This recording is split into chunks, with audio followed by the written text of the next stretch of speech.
NASA astronaut Scott Kelly at the Baikonur Cosmodrome. Scott, you're back at the launch site and now just 6 months away from 12 months away from the planet. Is the reality of the magnitude of the mission starting to strike home, starting to really sink in? Yeah, I think so. You being here in Baikonur, it's for the first step to get into space. And my training has not been all that busy since I started about a year and a half, 2 years ago. It's been a pretty nice pace, but I think now is when it really starts to pick up. With the final exams we had as a backup crew, and then coming here, and then going back to Houston, I anticipate, having a lot more events scheduled, and then a lot more travel leading up to coming back to Russia, and then back here in February and March.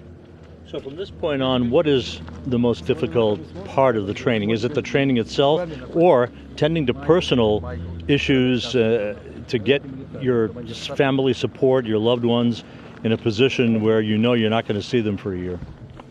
The training is not much different than what I did last time. There's certainly more payload training because I'll be on the space station longer. The Soyuz training is a little bit different in that we do it with Gennady Padalka for ascent, and then Sergei Volkov will be coming home with a year later. But I think mostly it'll be more of a challenge in that I am getting ready to be gone for it'll be really about 14 months, which is a pretty long time from leaving from home and leaving a 19-year-old at home in my house. So that's going to be a little bit more challenging this time. Do you look at this as a marathon, Scott? And if so, how do you and Mikhail Kornienko control the pacing of such a long mission? I've talked to some guys that have been on the space station recently, and they recognize that this will be a challenge. When I asked them, hey, could you stay another 9 months?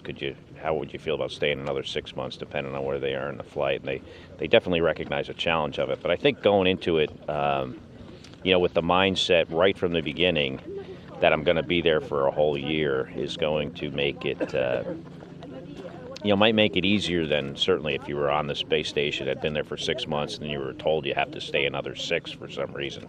That would certainly be a lot harder.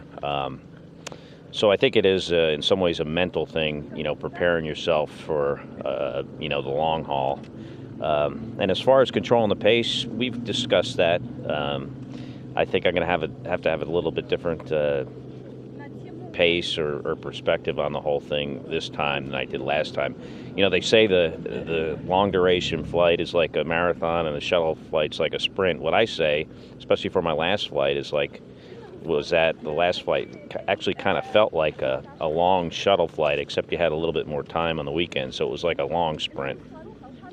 And finally, Scott, this is the first time humans will have spent a year in space in almost 2 decades. What do you think is ultimately going to be the significance that we'll take away from this mission? Well, someday we're going to go to Mars, and we have the facilities on board the space station to really study the effects of space on longer duration space flights. I mean, 6 months is a long time, but going to Mars is going to take a lot longer than that. So, having the capability that the International Space Station provides to study the human element of this is going to be, I think significantly better than what we've in our previous experience that the Russians and the Soviets experienced on the Mir space station, just because of how technology has progressed and their hardware has improved over this period of time.